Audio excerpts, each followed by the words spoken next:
আপনারা দেখছেন একুশে টেলিভিশন।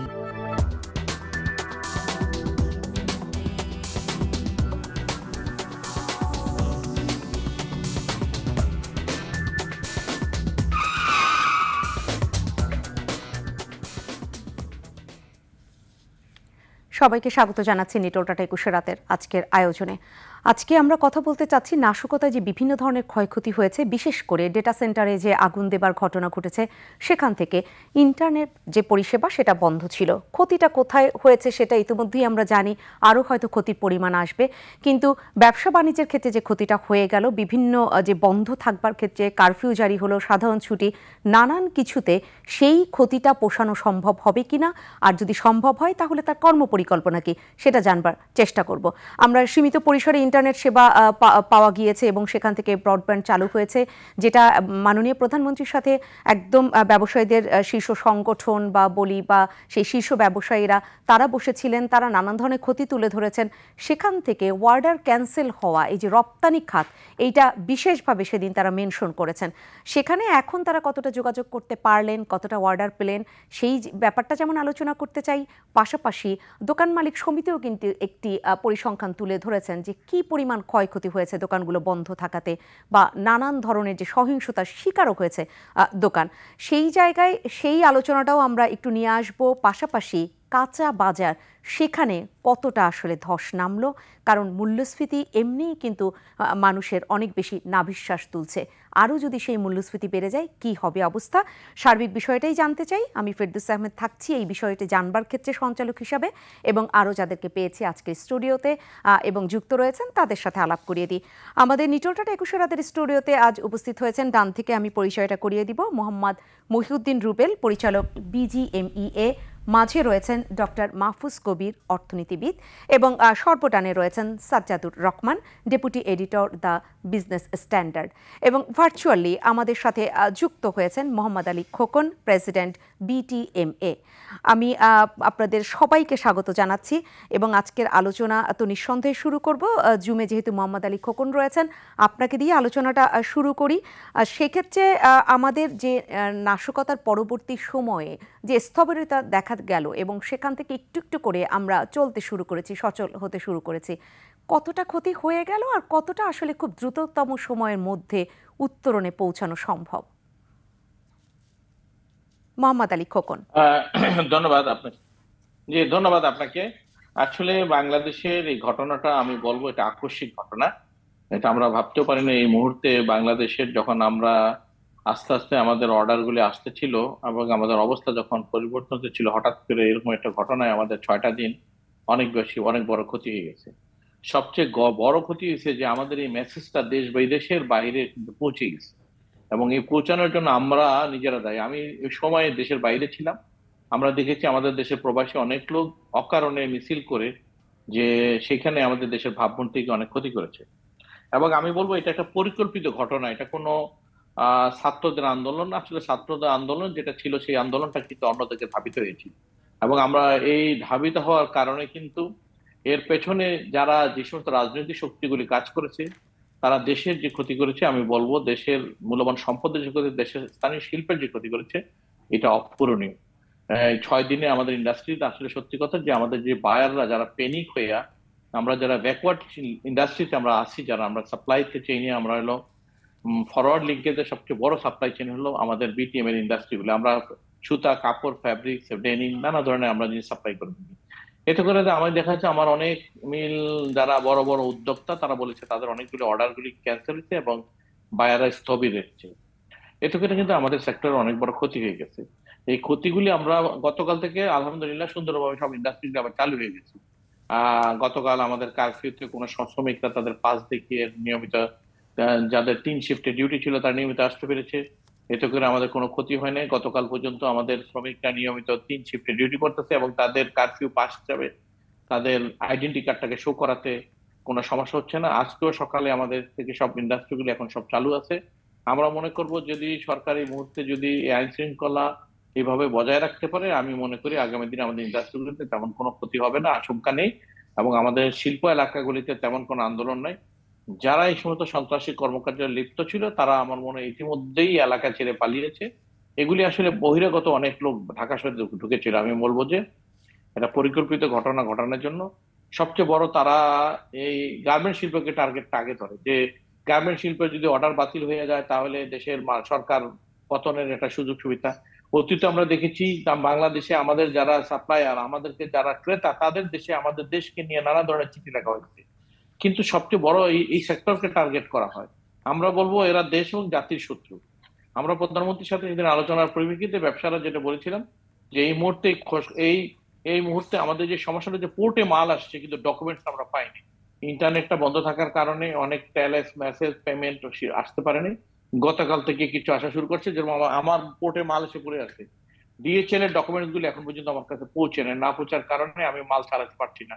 আমাদের দিকে কিন্তু যদি এই মুহূর্তে যদি এই সমস্যার কারণে যদি সরকার যদি পোর্ট কর্তৃপক্ষকে বলে দেয় পোর্টের অতিরিক্ত চার্জটা যদি চার্জ না করে, ব্যাংকগুলিকে এই মুহূর্তে যাদের পেমেন্ট ডিউ আছে পেমেন্ট ডিউ গুলির জন্য তাদেরকে, যেরকম ক্রেডিট কার্ড প্রত্যেকটা করেছে, ক্রেডিট কার্ডের পেমেন্ট গুলি ডিউ হয়ে থাকলে তারা ওভার ডিউ পেমেন্টের জরিমানা নিবে না, বিলম্ব ফি নিবে না, এবং তারা সময়টাকে বর্ধিত করে দিবে। এটাও যদি ব্যাংকগুলি করে তাহলে আমি মনে করবো ব্যবসায়ীদের জন্য একটা বড় উপকার হবে আগামী দিনে। এবং আমাদের আপনি সেই জায়গাটা বললেন আগামী দিনগুলোতে আসলে সেটা উত্তরণ ঘটানো সম্ভব। কিছু সহযোগিতা আপনি চেয়েছেন, আপনি রয়েছেন আমাদের সাথে, নিঃসন্দেহে আপনাকে আবারও শুনবো। আমি এদিক থেকেই যাই, স্টুডিওতে যারা রয়েছেন মোহাম্মদ মহিউদ্দিন রুবেল, যেটা মোহাম্মদ আলী খোকন বললেন সেই জায়গায় নিশ্চয়ই ডেটা রয়েছে যে যেহেতু ইন্টারনেট চালু হয়েছে, ব্রডব্যান্ড সেই কানেকশন, সেই জায়গা থেকে শিপমেন্টের ব্যাপারে কতটা বায়ারদেরকে অবগত করা গেছে বা অর্ডার কতটা পাওয়া গেছে, সেইটা যদি একটু তুলে ধরতেন। দেখেন, যা ক্ষতি হয়েছে তা তো হয়ে গেছে, সেটা তো আমি আর ফেরত পাবো না কোনোভাবেই। বিকজ সরাসরি ক্ষতি বলতে আমাদের যদি গত বছরের সাথে আমি এক্সপোর্ট পরিসংখ্যানটা করি তাহলে দেখা যায় এবছরের এই সময়ে আমাদের at least near about $1 billion already আমরা এক্সপোর্ট হারিয়ে ফেলেছি এই কয়দিনে। এটি হচ্ছে ডিরেক্ট ক্ষতি, যেটা আমি মানে একদম অঙ্কে দেখতে পাচ্ছি। আচ্ছা, এর বাইরে যে ক্ষতিটা হচ্ছে আমরা কিন্তু খুব বেশি এটা নিয়ে হয়তো এখন চিন্তা করছি না, যেটা আমরা কিছুদিন পরে হয়তো সেটা দেখতে পারবো বা চিন্তা করব। সবচেয়ে বড় যেটা হচ্ছে এই 6 দিনে যে আপনি যে প্রোডাকশন ডিলে হয়েছে, কমিউনিকেশন গ্যাপ হয়েছে, এগুলোর একটা ডিসকাউন্ট বায়ার হয়তো আমাদের উপর আরোপ করবেন। দেন হয়তো সে ইয়ার করার জন্য আমাদেরকে বলবেন, হয়তো কিছু ক্যান্সেলেশনও আমাদের দিবেন। তো এগুলো সবগুলোই কিন্তু আমি এখনও জানি না যে কত টাকার কি আসছে সামনে। হয়তো এটা একটা সারপ্রাইজ আকারে আমাদের সামনে একটা বড় অঙ্ক হয়তো দাঁড়াবে। সেই ক্ষতি হয়তো আমাদের মানে 1 বিলিয়নের, জানি না 1 বিলিয়ন হবে কি না, বাট হয়তো একটা ভালো অঙ্কই হবে বা বেশিও হতে পারে। এর থেকেও বড় যেটা সমস্যা হয়েছে বলে আমি মনে করছি যে আমাদের যে অর্ডারগুলো প্লেসমেন্ট হচ্ছিল, আমরা মাত্র খোকন ভাই অলরেডি বলেছে যে অর্ডার আসা শুরু হয়েছিল, সে অর্ডারগুলো কিন্তু সে এতদিন তো আমাদের সাথে কমিউনিকেশন করতে না পেরে বসে থাকবে না, তাকে তো তার অর্ডার প্রোডাকশন সিকিউর করতে হবে। তো এই আমার যে কম্পিটিটর ছিল তারা ডেফিনেটলি এই অপপ্রচারটাকে আরও বেশি মানে অপপ্রচার করে বা আরও সুযোগ নিয়ে ডিমার্কেটিং করে বায়ারদেরকে কনভিন্স করে বায়াররাও নিজেদেরকে সেভ করার জন্য হয়তো কিছু অর্ডার রয়েছে যে অন্য আপনি প্রতিদ্বন্দ্বী দেশের কথা যদি বলেন সেই সমস্ত জায়গায় এই অর্ডারগুলো চলে গেছে, এরকম কি কোনো তথ্য পেয়েছেন কিনা? এখনো তো সরাসরি আপনি ওইভাবে করে মানে কাগজে কলমে আপনি পাবেন না, তো ডেফিনেটলি সেটা আমরা ফিল করছি যে কিছু তো আপনার যাচ্ছেই বা গিয়েছে।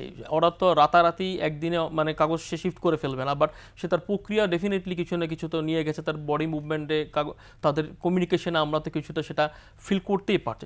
সবচেয়ে বড় যে সমস্যা হচ্ছে কনফিডেন্স। এই যে একটা কনফিডেন্ট একটা দেশের প্রতি আমরা যে একটা সুন্দর একটা শৃঙ্খলাবদ্ধ হয়ে আমরা একটা এক্সপোর্ট করছিলাম, আমাদের ইনফ্রাস্ট্রাকচার ডেভেলপমেন্ট হয়ে বায়ারদের যে আস্থা, রানা প্লাজার গেল, তারপরে আপনার কোভিড গেল, এই যে এই সমস্ত জিনিস যাওয়ার পরে যে আমরা একটা কনফিডেন্সে নিয়ে এসেছিলাম বায়ারদেরকে যে বাংলাদেশ একটি ওয়ার্ল্ডের, আমরা গ্রিন ফ্যাক্টরিতে আমরা বিশ্বে সর্বোচ্চ স্থান অধিকার করি, এই যে এই মার্কেটিংগুলোর পরে আমরা একটা বায়ারদের কনফিডেন্স কিন্তু নিয়ে আসছিলাম।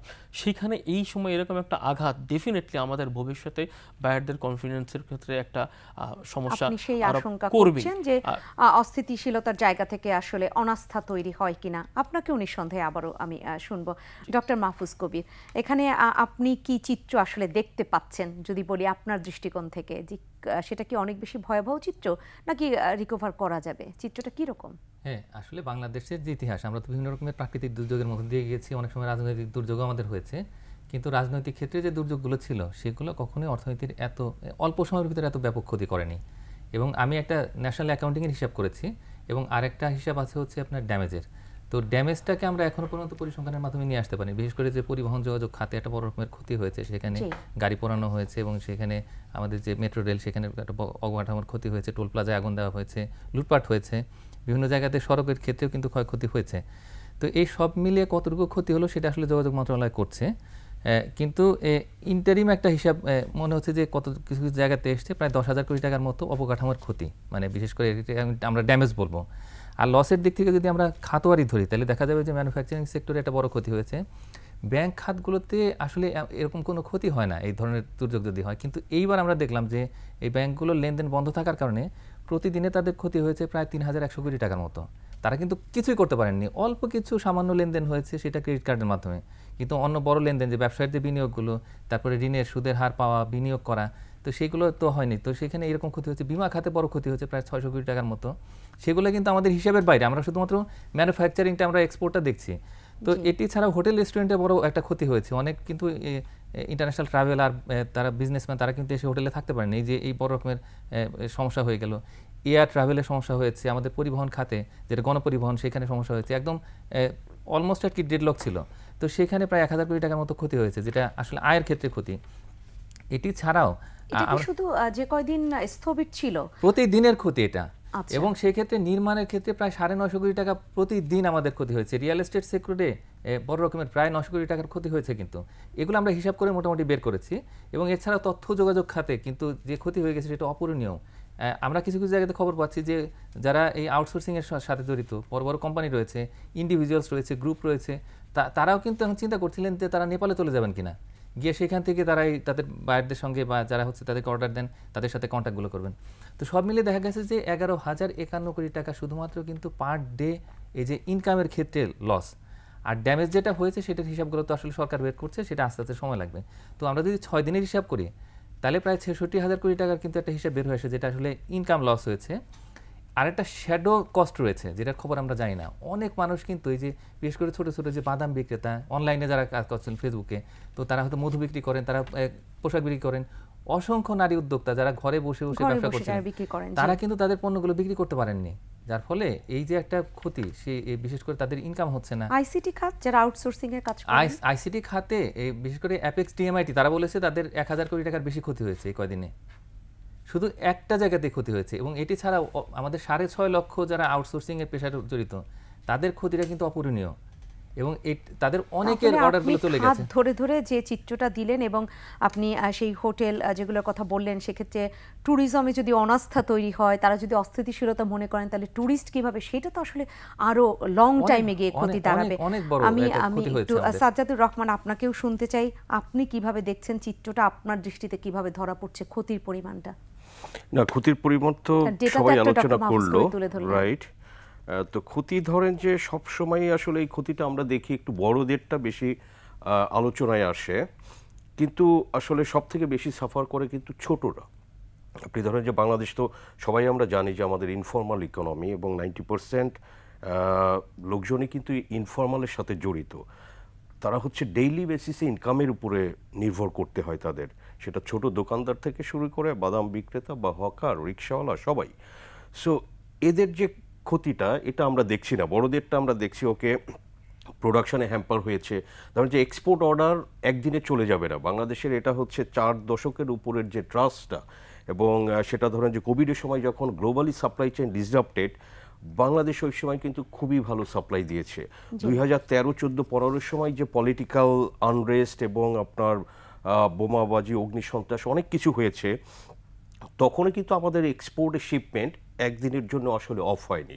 সো এই যে আপনার ট্রাস্টটা বাংলাদেশের সাপ্লায়াররা তৈরি করেছিল, সো সাডেনলি কিন্তু আসলে এই যে আমি বলবো যে এক সপ্তাহের যে আন্দোলন, এটা আসলে আন্দোলন না, এটা একটা ভ্যান্ডালিজমে পরিণত হয়েছিল, যে কোনো এস্টাবলিশমেন্ট তারা পাচ্ছে ভেঙে চুরে দিচ্ছে। তো এই ক্ষতিটা তো আসলে অনেক, কিন্তু যারা ইনফর্মাল সেক্টরে আছে তাদের কিন্তু আসলে অনেকেরই ক্ষতি। কোভিডের সময় যেমন একটা গ্রুপ ধরেন ঢাকা ছেড়ে গিয়েছে, এই আন্দোলনটা যদি আসলে আরও এক সপ্তাহ লিঙ্গার করলে আমার ধারণা যে অনেকে ঢাকা ছেড়ে দিতে বাধ্য হইতো। অলরেডি আমি দেখছি যে আসার সময় আমার আশেপাশে দেখি যে অনেক বিল্ডিংয়েই টু লেট, যেটা ইউজুয়ালি দেখা যায় না। এমনিই তো ইনফ্লেশনে লোকজন খুবই সাফার করছে, এবং এর মধ্যে আপনি দেখেন যে জিনিসপত্রের দাম কি পরিমাণ বেড়ে গিয়েছে, কোনো সবজির দাম 100 টাকার নিচে নাই। তো এই যে লো ইনকাম গ্রুপ, গরিব মানুষ, এদের উপরে আসলে এই কষ্টটা সব থেকে বেশি এসেছে এবং আমি মনে করি যে আসলে সরকারের সেটাও অ্যাসেস করা উচিত। এবং এটা যদি তাদের, আপনি দেখেন স্মল বিজনেসেস, একটা বড় গ্রুপ তার ওকে সে $10 মিলিয়ন অর্ডার ক্যান্সেল, সে কিন্তু তার আর একটা ইউনিট থেকে সেগুলো করে সে সার্ভাইভ করতে পারে। কিন্তু একটা ছোট যে বছরে $10 মিলিয়ন এক্সপোর্ট করে সে, তো তার কিন্তু আসলে $1 মিলিয়ন বা 1 লাখ টি শার্টের অর্ডার ক্যান্সেল হইলে সে কিন্তু সেখান থেকে তার উঠে দাঁড়ানো খুবই কঠিন হয়ে যায়। সো সব ক্ষেত্রেই আসলে এই যে স্মল এন্টারপ্রাইজেস আমি বলবো এবং আমাদের ইনফর্মাল সেক্টরের যে লোকজন এখানে নিয়োজিত, সো তাদের ক্ষতিটা আসলে অপূরণীয়। এবং আপনি যে বাজারের কথা বলছিলেন, আমি একদম কাঁচা বাজার ব্যাপারটা যদি একটু আলোচনায় নিয়ে আসি, সেখানে যদি এই ক্ষুদ্র ব্যবসায়ীরা ভ্যানে করে সবজি বিক্রি করে, তিনি যে ক্ষতির শিকার হলেন, তিনি যদি সেটা পুষিয়ে নেবার ক্ষেত্রে তার সবজির দামগুলো বাড়িয়ে দিতে শুরু করেন, তাহলে এই কয়দিন যারা একদম ঘরে বসেছিলেন, বেসরকারি চাকরি করছেন, তার বেতনটা তার 2-3 মাসের মধ্যে বেড়ে যাবে এমন ব্যাপারটা ঘটবে না। সবজির দাম যদি 100 ছাড়িয়ে যায়, তার ক্ষতিটা কিভাবে আসলে? এটা তো আপনি দেখেন গত 2 বছরের ইনফ্লেশনের ডেটা দেখলে আপনি দেখবেন যে আমাদের যে ইনকাম গ্রোথের থেকে ইনফ্লেশনটা অলমোস্ট 2 বছর ধরেই ইনফ্লেশন হায়ার। সো অলরেডি কিন্তু লোকজন আসলে মাইনাসে আছে, কারণ ইনকাম গ্রোথের থেকে তার আসলে আপনার বেশি খরচ যাচ্ছে। তো এটা কিন্তু অলরেডি চলছে এবং এই সিচুয়েশনটা সেটা আরো ফুয়েল করেছে এবং সবজির দামটা আরো বেড়ে গিয়েছে। তো মানুষ কিন্তু তার কনজাম্পশন আরো কমাতে তারা বাধ্য হয়েছে এবং আসলেই এটা গরিব লোকজন কিভাবে চলছে এটা মানে খুবই একটা কষ্টের মধ্যে আছে এবং সরকারের এগুলো খুব ভালোভাবে দেখা উচিত যে এটা আসলে কিভাবে তাদের কোনোভাবে সাপোর্ট করা যায় কিনা। কিন্তু আমি একটা বিষয় যেটা বলতে চাই যে ধরেন যে এই যে ঘটনাটা ঘটলো এবং আপনার ইন্টারনেট বন্ধ করে দেওয়া হলো, আপনি ধরেন যে এখানে সরকারের তো ভাবা উচিত ছিল যে আমার এমার্জেন্সি সার্ভিসগুলো কিভাবে, এই যে সাপ্লায়াররা, বাংলাদেশের এক্সপোর্টাররা তাদের বায়ারদের সাথে কোনো রকম কমিউনিকেশন যে তার দেশে এটা ঘটছে সেটাও সে বলতে পারছে না। আপনার পোর্টের সার্ভিসেস, ইন্টারনেট ইচ্ছাকৃত বন্ধ করে দিয়েছে এমন ঘোষণা তো আমরা কখনো পাইনি, এখন পর্যন্ত পাইনি। ডেটা সেন্টারে আগুন দেবার কারণে বড় ধরনের একটি ক্ষতি হয়েছে, সেই ব্যাখ্যাটাই তো আমরা পেয়েছি এখন পর্যন্ত। যদি আপনি যেটা বলছেন সেরকম যদি যে না ইচ্ছাকৃতভাবে কোনো কিছু নিয়ন্ত্রণের জন্য বন্ধ রাখা হয়েছে, এটা তো মিনিস্টার আপনি দেখবেন থার্সডেতে probably, if I am not wrong, আপনার আইসিটি স্টেট মিনিস্টার কিন্তু বলেছিলেন যে ইন্টারনেটটা আমরা ডাউন করছি টু এই ভায়োলেন্স বা এগুলো যেন ডিসইনফরমেশন এটা স্প্রেড না হয়। আর আপনি যেটা ডেটা সেন্টার, আমরা বিভিন্ন এক্সপার্টের সঙ্গে কথা বলেছি, সেটার জন্য 5 to 10% ইম্প্যাক্ট। এটা তো আসলে আপনি ডেটা সেন্টারের কারণে কান্ট্রি ওয়াইড ইন্টারনেট অফ হয়েছে, নট দ্যাট আপনার মোবাইলের তো সমস্যা নাই। এটা তো ডেফিনেটলি এটা করা হয়েছে এবং সেটা করে ভালোই করেছে। আদারওয়াইজ আপনি এই আনরেস্টটা এটা কন্ট্রোলের বাইরে চলে যাওয়ার, বিকজ এই ফেসবুকে দেশে বিদেশে সবাই ভুল তথ্য স্প্রেড করছিল এবং এই যে কোমলমতি ছাত্রদের ইমোশনাল, অনেকে আপনি 18, 20, 22 বছরের লোকজন, তাদের কিন্তু আবেগ কাজ করে প্রচুর এবং তারাই আবেগটা নিয়েই তারা প্লে করেছে এবং তারা এগুলো আসলে এই সোশ্যাল মিডিয়ার মাধ্যমে তাদের স্প্রেড করে এটা কিন্তু এই পর্যায়ে নিয়ে এসেছে। সেটা অবশ্যই সরকারের রাইট আছে এবং সেটা সে রাইটলি করেছে, ঠেকাতে প্রাথমিকভাবে স্পিড কমানো, পরবর্তীতে বন্ধ করে দেয়া, এটা আপনি বলছেন। বাট এখানে আমি যে পয়েন্টটা, আমি যে খোকন ভাইরা আছেন বা রুবেল ভাই ওনারা জানেন, ধরেন যে এক দেশে, যে কোনো দেশে একটা বড় ন্যাচারাল ডিজাস্টারও হতে পারে, তো আপনি কি এভাবে অফ হয়ে যাবে? আপনার অল্টারনেটিভ প্ল্যানিং তো থাকতে হবে যে আমার পোর্টের সার্ভিসগুলো আমি কিভাবে দেব। যে কোনো সময় একটা বড়, বাংলাদেশ তো অনেক ঘূর্ণিঝড় হয়, এর থেকে বড় ড্যামেজও হতে পারে, কিন্তু আপনি তো একদম যদি আপনি সব কিছুতে অফ হয়ে যান, আপনার অল্টারনেটিভ কোনো প্ল্যানিং না থাকে, সো তাইলে তো এই ধরনের ঘটনা কিন্তু আবার ঘটবে। এবং যেটা আমরা কথা বলেছি যে ধরেন যে এখনও আমাদের অর্ডার ক্যান্সেলেশন এরকমের কোনো কিছু না, ডিসকাউন্টের ব্যাপার আসতে পারে, এয়ার শিপমেন্ট আসবে, এবং সেই জায়গাটায় আমার বিরতিতে যেতে হবে। সেই জায়গায় তো একটি আলাপ রয়েছে, একটি বড় আলাপ রয়েছে, কিন্তু সেই প্রসঙ্গে আজকে আমরা যেতে চাচ্ছি না। কিন্তু এই আইসিটি যদি বলি, সেই জায়গাটায় একদম আমাদের এইটাকে সুরক্ষা দেবার জন্য অনেক লোক নিয়োগ দেওয়া হয়েছিল যারা প্রতি মুহূর্তে মনিটরিং করবে। সেই ফেসবুকের কথা আপনি বলছিলেন, সেখানে কে কতটা অপপ্রচার করছে, ভুল তথ্য দিচ্ছে, গুজব ছড়াচ্ছে, কিন্তু সেটাও কতটা হলো সেটা একটা ভিন্ন ভিন্ন প্রসঙ্গ। আজকে আমরা আমাদের এই জায়গায় থাকতে চাই। একটা ওয়ার্ড জাস্ট বলি যে এই কনফিডেন্স এখনো আছে যে ওভার দ্য ডিকেডস এটা তৈরি করা, এটা একদিনে যাবে না, এক সপ্তাহের ঘটনায় যাবে না, কিন্তু এগুলো যদি আবার রিপিট হয় দেন কিন্তু এটা it will be serious. That is my point. নিঃসন্দেহে যারা রয়েছেন, যারা এই সেক্টরটাও ভাববেন যে ইন্টারনেট বন্ধ হয়ে গেলে কিন্তু অনেক কিছুই বন্ধ হয়ে যায়, অনেক ক্ষতি হয়, তারা ভাববেন। আমরা আরও আলোচনা নিয়ে ফিরবো বিরতি নিয়ে ফিরে। সম্মানিত দর্শক, নিটোলটারে 21 রাতে সময় হয়েছে একটা ছোট্ট বিরতির। ব্যবসা বাণিজ্য সত্যিকার অর্থে কতটা ক্ষতি হলো কিছু চিত্র ইতিমধ্যেই তুলে ধরেছেন যারা সম্মানিত আলোচক রয়েছেন। বাকি আরও অনেক আলোচনা রয়েছে, নিঃসন্দেহে সেই আলোচনার সাথেই থাকবেন।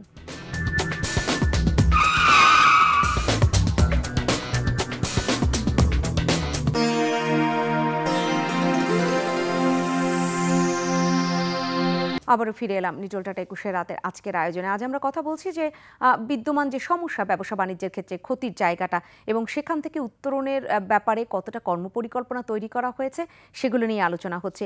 এই পর্যায়ে মোহাম্মদ আলী খোকন আপনি যুক্ত রয়েছেন আমাদের সাথে। আপনার কাছেই আসতে চাই। আপনি আপনার আগের বক্তব্যে বলছিলেন যে পোর্টকে যদি সেটা সরকার বলে দিত, কিংবা ব্যাংকের ব্যাপারটা আপনি বলছিলেন, সেখানে কি ধরনের প্রপোজাল রয়েছে এখনও যদি সেই অর্থে অনেক বেশি মাল খালাসের কথা বলছিলেন যে ডকুমেন্টস পাওয়া যায়নি, কিভাবে কাজ হতে পারে?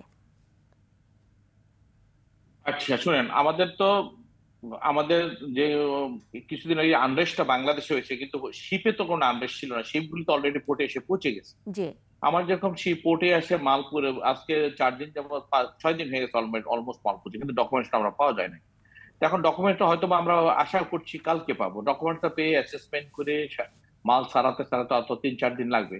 এক্ষেত্রে পোর্টের যে ড্যামারেজটা উঠবে, সরকার যদি এটাকে কনসিডারে নেয় যে এই ভ্যান্ডালিজম হওয়ার কারণে, দেশের অশান্তির কারণে পোর্ট অথরিটি যদি বলে দেয় চার্জটা যদি না নয়, সেক্ষেত্রে বিজনেসম্যানরা রিল্যাক্স পাবে। অনেকের হয়তো পেমেন্ট এই মাসের 30 তারিখে ম্যাচিউর থাকে, প্রত্যেক মাসের 30 তারিখে প্রত্যেকের পেমেন্ট ম্যাচিউর থাকে আমাদের কিস্তিগুলি মান্থলি বেসিস। এগুলিকে যদি ওই ডেটটাকে যদি একটু এক্সটেনশন করে দেওয়া হয়, তো 15 দিন 10 দিন বা 1 মাস, এটাকে একটা এটা রিল্যাক্স হবে ব্যবসায়ীদের জন্য আমি মনে করবো। ক্ষতি যেটা হয়েছে সেটা তো পুষিয়ে দেওয়া কোনোদিনই সম্ভব নয়। অনেকেই বারবার যে কথাটা আমি অনেক আলোচকের মুখে শুনি যে 4 দশক হয়ে গেছে একটা শিল্প, এটাকে সরকার এটা এই শিখিয়েছে। আসলে কিন্তু এই কথাটা সত্যি নয়। আজকে ভারতবর্ষের টেক্সটাইল শিল্পের বয়স কিন্তু 100 বছরের উপরে। তারা কিন্তু রপ্তানি শিল্পে জড়িত। সেটা 100 বছর থাকা সত্ত্বেও সেই কোম্পানি কিন্তু আজও সরকার সেখানে কিন্তু সুরক্ষার জন্য বিভিন্ন রকমের অনেক রকমের সেখানে পলিসি সাপোর্ট দিয়ে আসছে এখন পর্যন্ত। যারা পৃথিবীর দ্বিতীয় বৃহত্তম তুলা ও কাঁচা মাল উৎপন্ন করে, পৃথিবীর দ্বিতীয়তম তারা হলো টেকনোলজির দেশ, টেক্সটাইল টেকনোলজির দেশ, অ্যাপারেলস এন্ড টেকনোলজির দেশ, তৃতীয় এবং পঞ্চম অর্থনৈতিক শক্তিশালী দেশ বিশ্বের 100টা দেশের মধ্যে। সেই দেশ যদি এখনো সুরক্ষা দিতে পারে, তাহলে আমাদের দেশে 4 দশক 5 দশক যারা চিৎকার করে, আমি বলবো তাদেরকে ভারতবর্ষের একটু পলিসিগুলি একটু ভালো করে পড়েন এবং দেখেন, তারপরে আমাদের সেক্টরের ব্যাপারে কথা বলেন। 4 দশকের মধ্যে আমাদের দাঁড়াইতে লাগছে, লাস্ট 1 ডিকেডে আমরা সুন্দরভাবে কমপ্লায়েন্স নিয়ে ইন্ডাস্ট্রি করছি। তার 2 দশক তো 2টা ডিকেড চলে গেছে এই শিল্পকে আমাদের শিখতে, বাজারগুলি চেনতে আমাদের সময় চলে গেছে।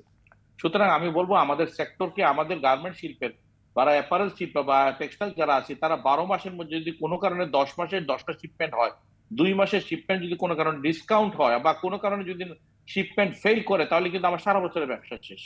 এটা কিন্তু ভাবতে হবে। আপনারা একটা জিনিস ভাবেন, রোলেক্স কোম্পানি একটা ঘড়ির মধ্যে 2000% প্রফিট করে, আর কোনো ঘড়িতে তারা 5000% প্রফিট করে। সেই রোলেক্স কোম্পানি একটা কোভিডকে টিকতে 200-300 বছরের পুরনো কোম্পানি, সেই কোম্পানি হারিয়ে গেল। ভিক্টোরিয়া সিক্রেটের মধ্যে একটা বিশাল কোম্পানি এই যে কোভিডের মধ্যে হারিয়ে গেল।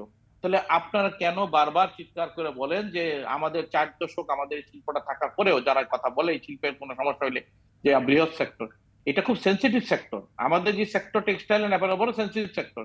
এখানে আপনি যদি একবার শিপমেন্ট যদি কোনো ফেল করেন, আপনাকে এয়ারে মাল দিতে হবে। আর আমরা যখন আমদানি করে কোনো কাঁচামাল আনি, আমি যদি একবারের জায়গায় সে আমাকে শিপমেন্ট আমি 4 বার তাকে দিতে বাধ্য। আমি তুলা যখন আনি, সে আমাকে 500 টন মাল কিনলে সে 4 ভাবে আমাকে 125 টন করে 4 ভাগে সে দিতে পারবে। সে কন্ডিশন দিয়ে আমাদেরকে মাল কিনতে হয়। আমরা বিক্রির সময় কিন্তু আমাদের কন্ডিশনাল আনকন্ডিশনাল ভাবে আমাদেরকে মাল দিতে হবে, অন টাইম দিতে হলে আমাদেরকে প্লেনে দিতে হবে। তাহলে এই ব্যাপারগুলোকে আপনারা বিভিন্ন সময় বোঝাতে সক্ষম হননি? আমরা বোঝাতে সক্ষম হয়েছি, কিন্তু আমরা বলবো এই দেশের একটা শ্রেণীর লোক কেন জানি এই সেক্টরটাকে পেছনে লাগা আছে। এবং কোনো কিছু হলে দেখবেন আগে আমাদের বায়ার দেশগুলোকে চিঠি লেখা হয় যে আমাদের দেশ থেকে কোনো মাল, এদেশে মানবতা নাই, এদেশে মাল নেওয়া হয় না। আপনি দেখেন, আপনি যদি আজকে বলেন পরিবহন শ্রমিক, তারা কিন্তু পরিবহন সময় কোভিড বন্ধ ছিল, কাউকে বেতন দেওয়া লাগেনি।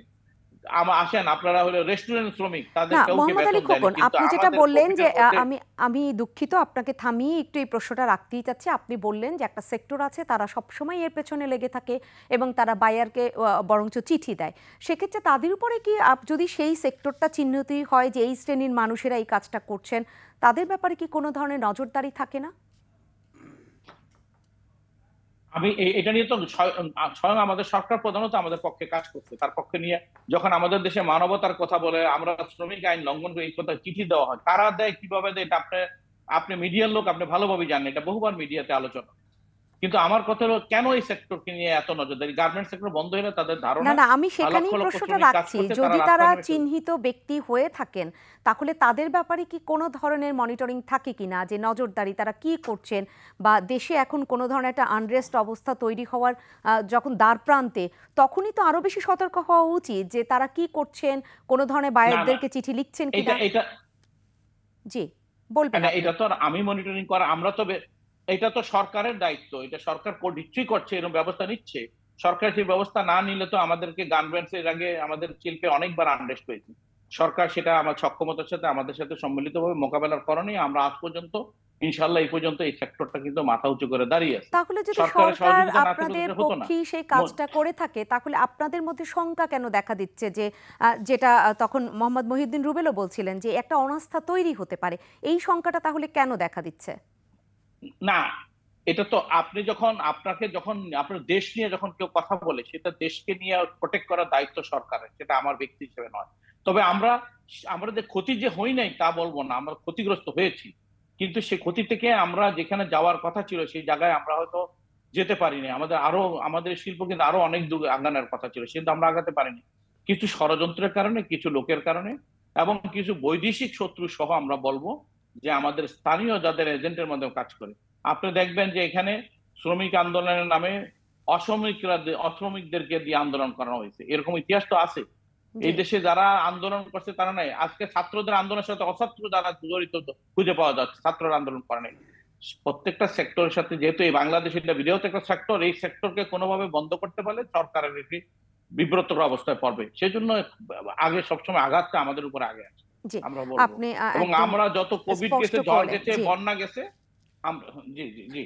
জি, আমি একটু এই পর্যায়ে মোহাম্মদ মহিউদ্দিন রুবেল আপনাকেও শুনতে চাই। আপনি অনাস্থার কথা যেটা বলছিলেন, যে একটা অস্থিতিশীলতা বাংলাদেশে যদি তারা মনেই করে থাকে যে একটা অস্থিতিশীল পরিবেশ তৈরি হয়েছে, তারা এখন এখানে কোনো ধরনের রিস্কে যাবে না, এরকম যদি হয় তাদেরকে বোঝানোর ক্ষেত্রে কোন সেক্টরটা কাজ করছে যদি বলি, কারণ আমি সেক্টর বলতে এখানে মিন করছি এক শ্রেণীর লোক যদি বায়ারদেরকে চিঠি দিয়ে তাদেরকে নানান ধরনের তথ্য দিয়ে থাকে যে এটা একটা আনরেস্ট অবস্থায় রয়েছে বা এখান থেকে তোমরা সেই কোনো ধরনের অর্ডার দিও না, তাহলে উল্টো কাজটা করবার জন্য কোনো আবার ওরকম একটি ব্যক্তি বলি, একজন ব্যক্তি তো আর পারবেন না, ওরকম কোনো সেক্টর রয়েছে কিনা?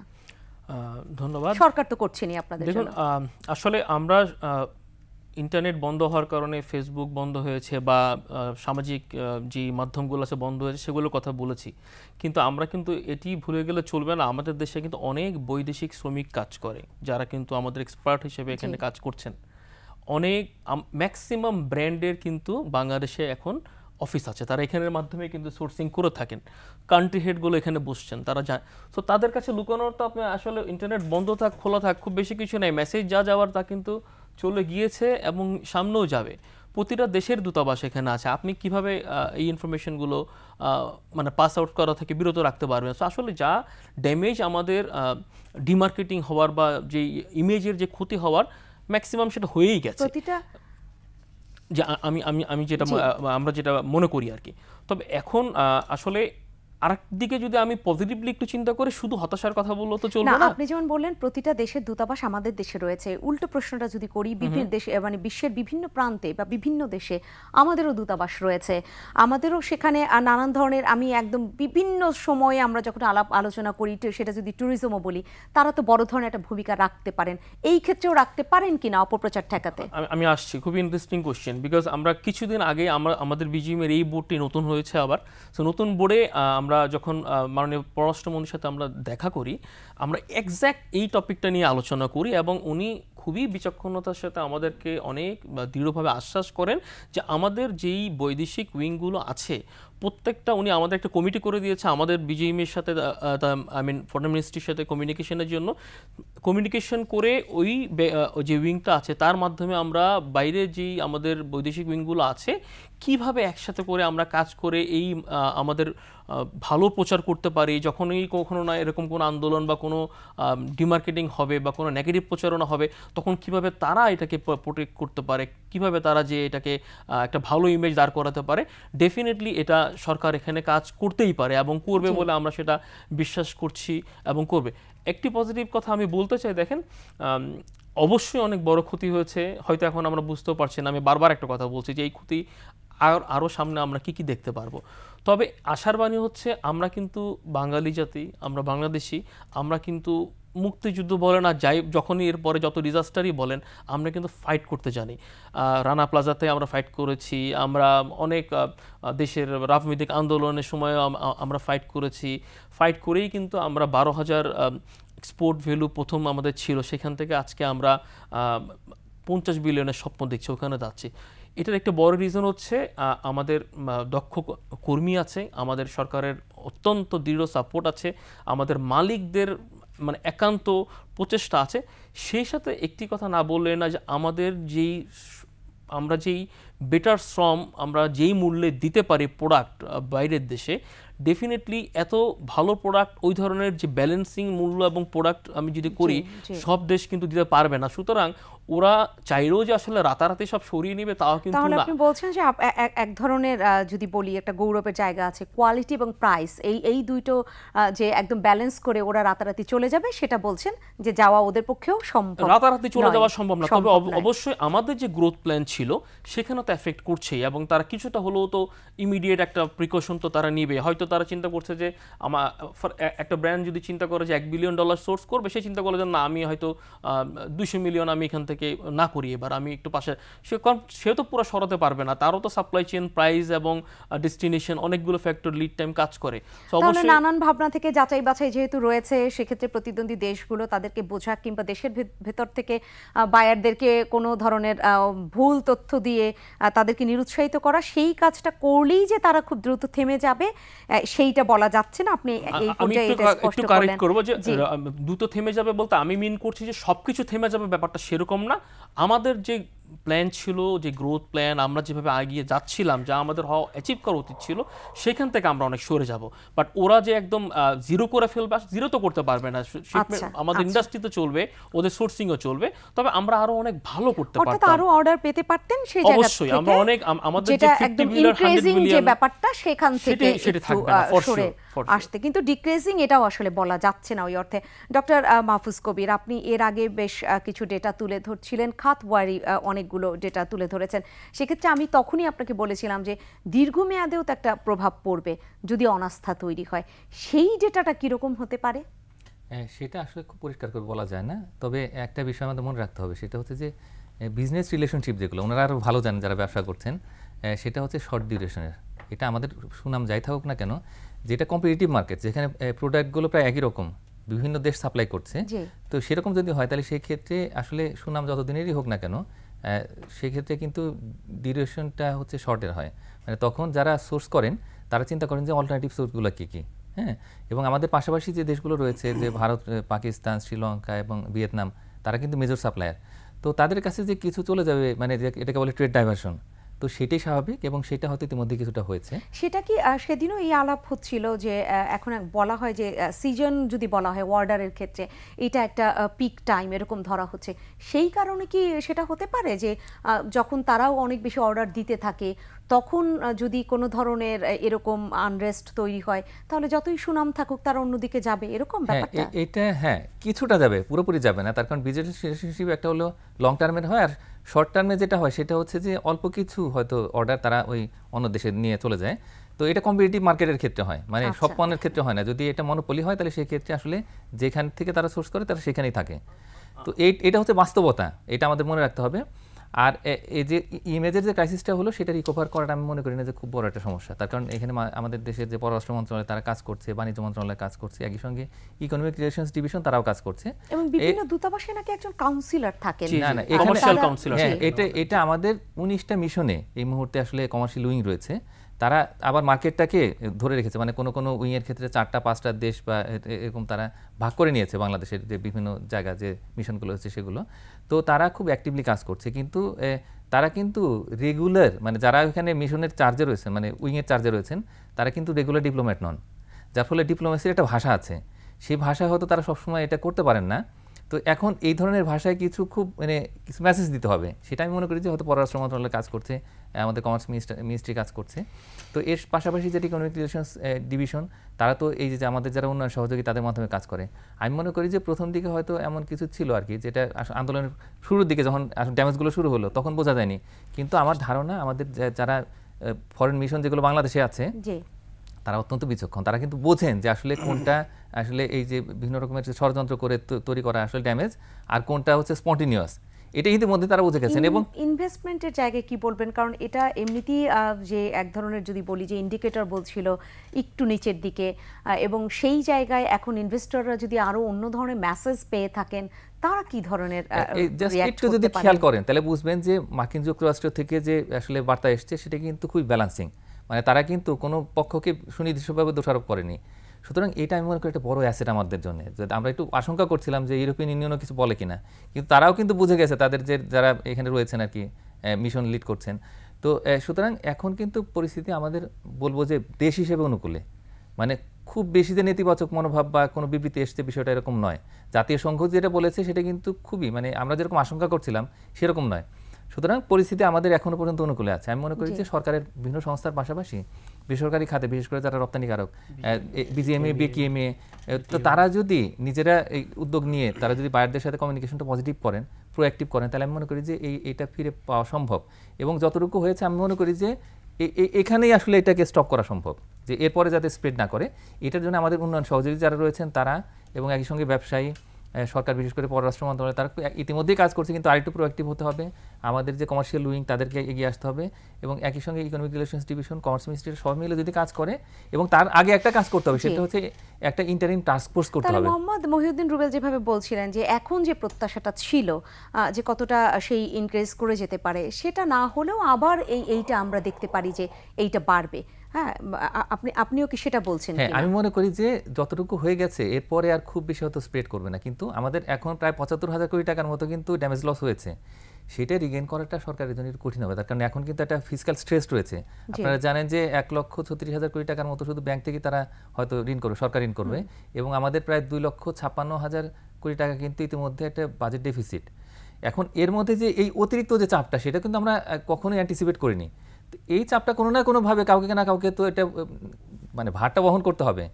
ব্যাংকের কাছ থেকে আমরা খুব বেশি আশা করতে পারবো না এখন, যদিও বলা হচ্ছে যে ব্যাংক যদি একটু ডিলে করে, এই ডিলেটা কোথেকে আসবে?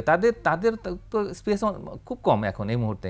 তো এই জায়গাতে দেখা যাবে কি যারা আমানতকারী তারা কিন্তু তাদের সুদটা ছেড়ে দিবেন না।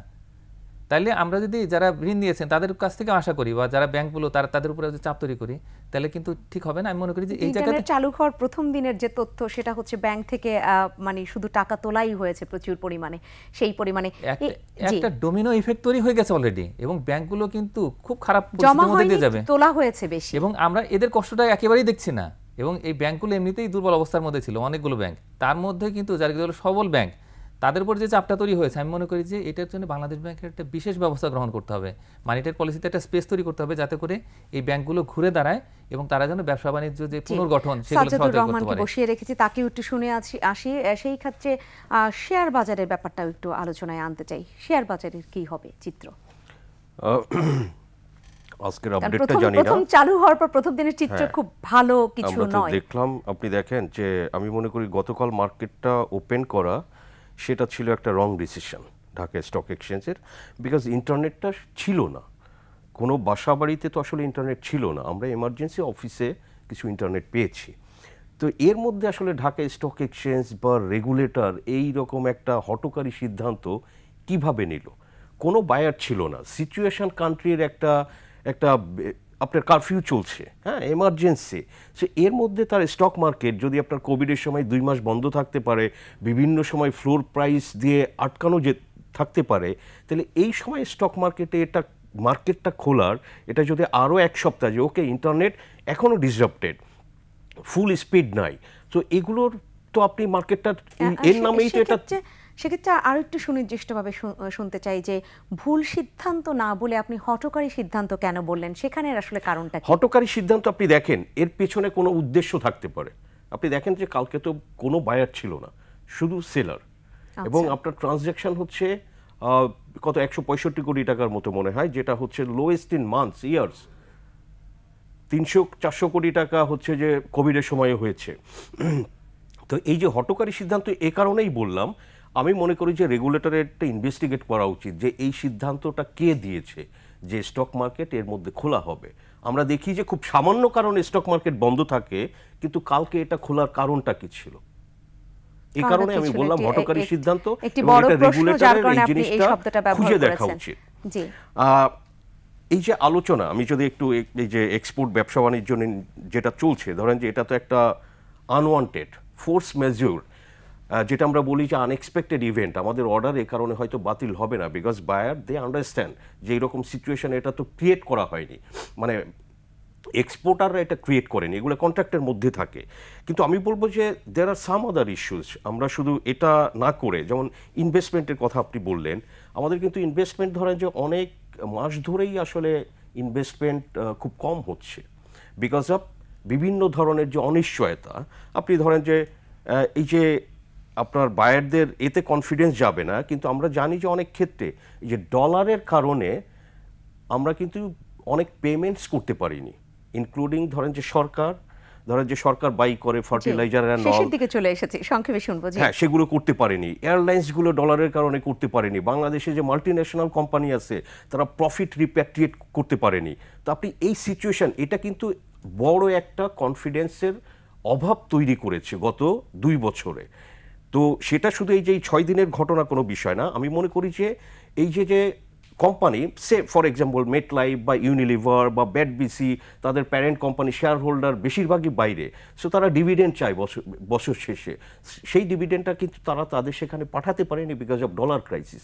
এটা কিন্তু ফরেন ইনভেস্টরদের ক্ষেত্রে বড় একটা আপনার কনফিডেন্সের অভাব ক্রিয়েট করেছে আলোচনার ক্যানভাস। কি বলবো, ক্ষতির ক্যানভাসটাও কোনো অংশই কম না, বিশাল একটি ক্ষতির ক্যানভাসে আমরা আলোচনাটা শুরু করেছি। সেই জায়গায় আমরা রপ্তানি নিয়ে তো এত কথা হলো, আমদানির জায়গাটায় কি ধরনের, কারণ বলা যেতে পারে যে মাল খালাসের কথা, যেমন প্রোডাকশন কস্ট বেড়ে যেতে পারে। সার্বিক বিষয়টা ছোট্ট করে আপনি বলবেন, বাকি শুনে আমি শেষ করতে হবে। এটা খুবই ধরেন যে এটাও খুবই ইম্প্যাক্ট। আপনি ফ্যাক্টরি চালু থাকলেও তার র ম্যাটেরিয়ালস তো চিটাং পোর্ট থেকে আসতে পারছে না, সেটা তো ফ্যাক্টরি রান করতে পারবে না। এই যে ধরেন যে যেটা ক্ষতি হলো, আপনি অর্ডার বাদ দেন, এই যে এমপ্লয়ীদের তো বেতন দিতে হবে, সে তো 1 সপ্তাহ বন্ধ, এটার জন্য তো বেতন কমাতে পারবে না, তাহলে ওখানে আরেকটা আন্দোলন তৈরি হবে। অনেক ফ্যাক্টরিতে কিন্তু বিদেশিরা কাজ করে, আমি জানি অনেক ফ্যাক্টরিতে, যেটা রুবেল ভাই বললেন।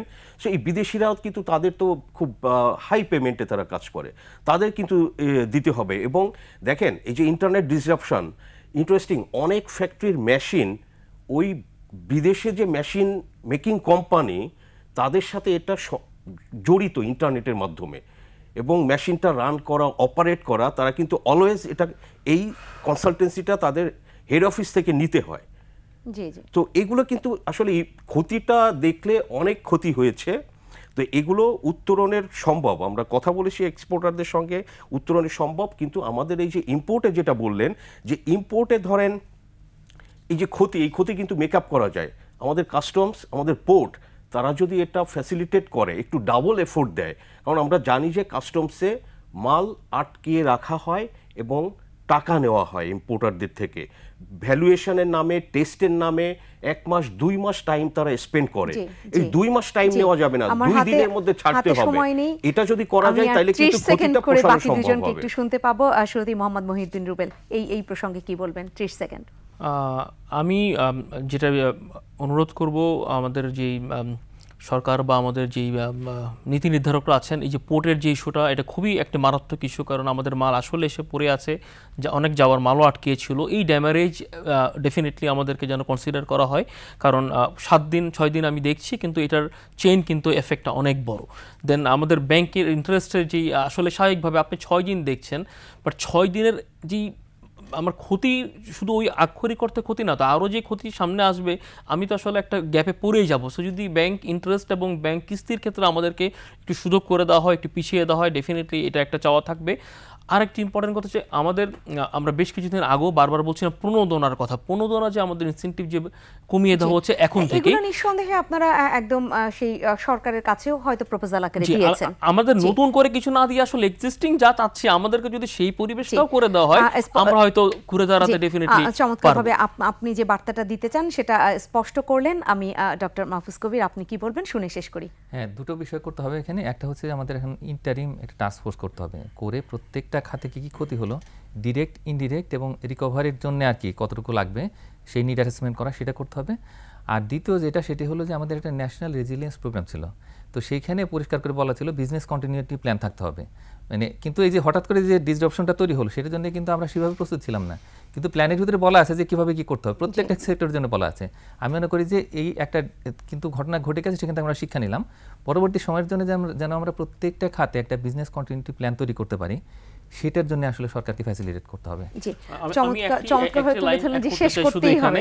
যে এই আমাদের 6 দিনের ক্ষতি হয়তো কোনো না কোনো ভাবে আমরা সবাই মিলে হয়তো কাটিয়ে ওঠার চেষ্টা করব, কিন্তু যদি এটা 10, 15, 20 দিন এরকম কিছু হতো, আমরা কিন্তু শেষ হয়ে যাব বা যেতাম। তো অবশ্যই আমি মনে করি আমাদের ডিজাস্টার ম্যানেজমেন্টের ব্যাপারে এবং অল্টারনেটিভ সলিউশন থাকা উচিত। নিঃসন্দেহে 85% এই খাত যদি বন্ধ হয় তাহলে কিন্তু আমরা শেষ। দেশের রপ্তানি খাতকে তো বাঁচাতেই হবে, নিঃসন্দেহে বিশেষ বিবেচনা সেক্ষেত্রে থাকবে। যারা রয়েছেন একদম সেই পলিসি মেকার যারা বা একদম নীতি নির্ধারণী পর্যায়ে যারা রয়েছেন, তারা সেটা দেখবেন। আজকে আমাকে আয়োজন এখানেই শেষ করতে হচ্ছে। অসংখ্য ধন্যবাদ জানাচ্ছি মোহাম্মদ মহিউদ্দিন রুবেল আপনাকে, ডক্টর মাহফুজ কবির আপনাকে অসংখ্য ধন্যবাদ, সাজ্জাদুর রহমান আপনাকেও অসংখ্য ধন্যবাদ, এবং মোহাম্মদ আলী খোকন, আপনি আমাদেরকে ভার্চুয়ালি যুক্ত হয়ে অনেক তথ্য দিয়েছেন। আপনাকে অসংখ্য ধন্যবাদ জানাচ্ছি যুক্ত হবার জন্য এবং এই মূল্যবান তথ্যগুলো দেবার জন্য। সবশেষে আমার সম্মানিত দর্শক যারা ছিলেন এতক্ষণ আমাদের এই আয়োজনের সাথে, আপনাদেরকেও অসংখ্য ধন্যবাদ।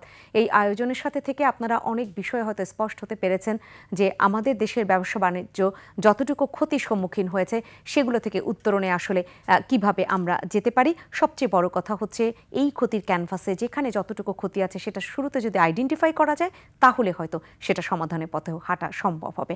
আমরাও চাই আমরা বের হয়ে আসি এই সমস্যা থেকে। সবাই ভালো থাকবেন, শুভরাত্রি।